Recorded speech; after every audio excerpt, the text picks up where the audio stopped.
First on report. Thiruvananthapuram medical കോളേജിനെ കുറിച്ച് doctor Haris ചൂണ്ടിക്കാട്ടിയ ആരോപണങ്ങൾ ശരിവെച്ച് വിദഗ്ധ സമിതിയുടെ report.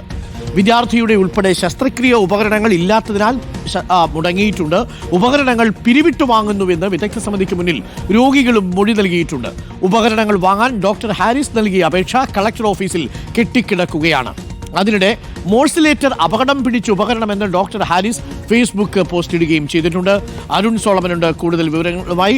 Arun, good morning Arun. ഇപ്പോൾ ഹാരിസിന് കാരണം കാണിക്കൽ നോട്ടീസ് കൊടുത്തു. ഇനി സർക്കാർ ഹാരിസ് ഉയർത്തിയതിന് കാരണം കാണിക്കൽ നോട്ടീസ് മറുപടി നൽകേണ്ട അവസ്ഥയിലായോ? ചുരുക്കത്തിൽ വിദഗ്ധ സമിതി ഡോക്ടർ ഹാരിസ് പറഞ്ഞ കാര്യങ്ങൾ അപ്പടി ശരിവെക്കുകയാണല്ലോ, അല്ലേ അരുൺ സോളമൻ?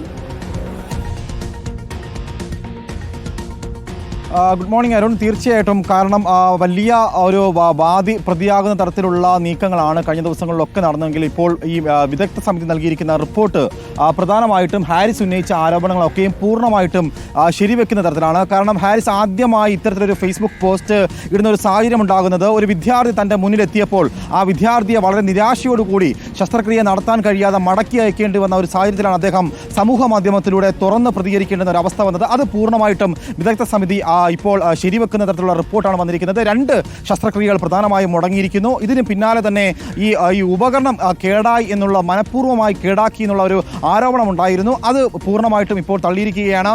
അങ്ങനെ കേടാക്കിയ ഒരു സാഹചര്യം ഉണ്ടായിരുന്നില്ല. മറ്റൊന്ന്, ഈ മോഴ്സിലേറ്റർ എന്ന് പറയുന്ന ഒരു ഉപകരണം, ആ ഉപകരണത്തിൻ്റെ ഒരു ഭാഗം മാത്രം കാണാതായി എന്നുള്ളത് മാത്രം എടുത്തു ചൂണ്ടിക്കാണിച്ചുകൊണ്ടാണ് മന്ത്രി വീണ ജോർജ് കഴിഞ്ഞ ദിവസങ്ങളിലൊക്കെ രംഗത്തെത്തിയിരുന്നത്. പക്ഷേ അത് എങ്ങനെയാണ്, എപ്പോഴാണ് സംഭവിച്ചു എന്നുള്ള ഒരു കാരണവും ഈ റിപ്പോർട്ടിൽ പരാമർശിക്കുന്നില്ല എന്നുള്ളത് തന്നെയാണ്. അതിൻ്റെ അടിസ്ഥാനത്തിൽ അത് ഹാരിസ് ആണോ മാറ്റിവെച്ചത്, അത് ഏത് ഡോക്ടറാണോ മാറ്റിവെച്ചതെന്നുള്ള ഒരു വിധത്തിലുള്ള സൂചനകളും ഈ റിപ്പോർട്ടിലില്ല. ഇതിൽ ഏറ്റവും കൂടുതൽ സൂചിപ്പിക്കേണ്ടുന്ന ഒരു കാര്യം, ഹാരിസ് ഇത് സംബന്ധിച്ച് ഉപകരണക്ഷാമം ഉള്ളപ്പോൾ തന്നെ ഇതിൻ്റെ ഒരു കാലതാമസമുണ്ട്. അതുകൊണ്ട് തന്നെ കൃത്യമായ സമയത്ത് തന്നെ ഇത് സംബന്ധിച്ച് അപേക്ഷകൾ തുടരണം. ഞാൻ അരുൺ ഈ വാർത്തയിലേക്ക് തിരിച്ചു വരണം.